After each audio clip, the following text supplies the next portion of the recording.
a collar, harness, and a slip lead to a dog. Take their collar, put it on them like usual, and for a transport dog, you don't want a 2-finger collar. You want a 1-finger collar, so you want to tighten it down to where only 1 finger can fit underneath the collar.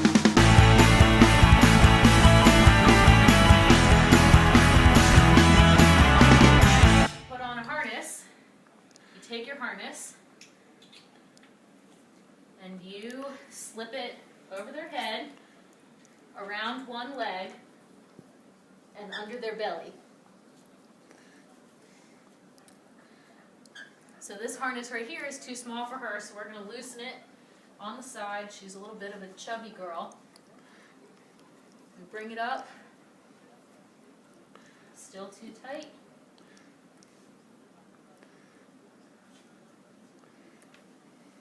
And again, for the harness, in regular life you would want 2 fingers, but for transport you only want 1 finger to fit under both the belly loop and the head loop. So this one's a little loose.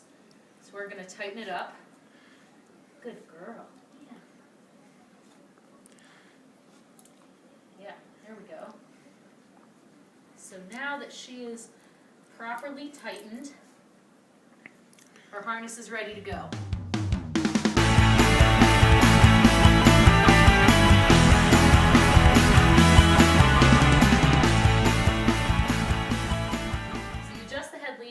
And you put it over their head, below their regular collar, and you tighten it, and you move your leather stopper all the way down. This one, you want it to be about 1 finger as well, because when they pull, it'll tighten. And this leather stopper needs to be all the way at the D-ring so that when they pull, it can't move back any farther and get bigger. So here's Cody, and we are going to show you how to make a harness out of a slip lead. Cody, look this way. Good boy. So you're going to take your slip lead and place it over their head, and you want it to be on the back side of their collar. So pull their regular leash through, and then adjust the slip lead as usual around their neck, pulling down the leather fastener until you take it halfway down their back, and then hold in place and wrap the slip lead around their middle like this, and then you bring it up through the other side of the slip lead. So here is your harness made from a slip lead.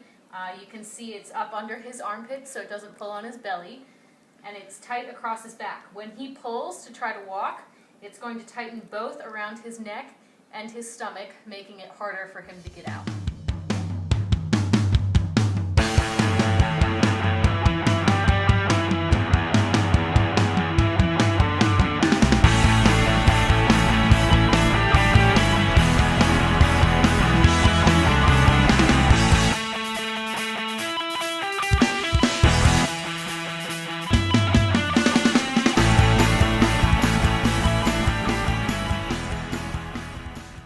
So here we have Tara. As you can see, she's double leashed with both a slip lead and a harness, and I'm going to show you how to tether her in a vehicle. Now there are multiple ways to do that, but my favorite way is to tie a knot in the end of the leash, 2 overhand knots, like this, and then you have them hop in the car. Tara, get in the car. Come on. Up. And so what I do is I drop the slip lead, and I take it, and before I shut the door, I leave it like this, and hold it there and shut the door. That way, when I come to get her out, I can make sure I have a hold of the leash before I even open the door, which helps minimize flight risks. So here we are. We have the leash in our hand. We open the door. Girl. Hop out. Good job. There are many different methods of tethering, and each work better for different types of people.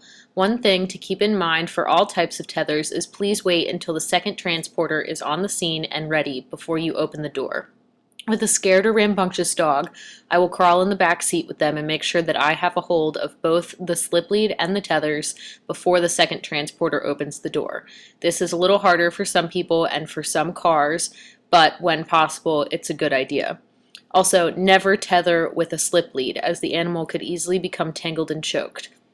The method I just showed you I call the door close method, and I prefer this method so that I can grab a hold of the leash before I open the door. With all methods of tethering, you need to double check that the lead is secure and has not been chewed through or come untied before you open the door. Many cars, especially SUVs, have handy-dandy metal clips throughout the car, especially in the cargo area. These can be used for affixing tethers. These work best with double-clipped leads or with a slip knot. If using a slip knot to affix your tether, please have this attached to the vehicle before the dog enters.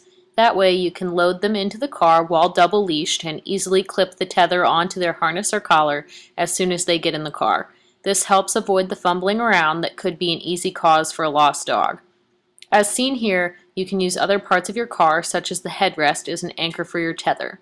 This is not my favorite method, as a strong or wild dog might pull the headrest out of the seat, but it works if you are in a pinch. You can also see here that I'm using a chain lead. These are useful for dogs who have a tendency to chew through their leads during the ride. They're slightly more expensive, but are definitely a good investment since we never know everything about our passengers. You can also affix a tether to various handholds in the car. These handles are very sturdy as they are designed to support human weight during a turbulent ride. You can use a slip knot or a double overhand knot to attach your tether. If using a slip knot, please affix the tether before the animal enters the car.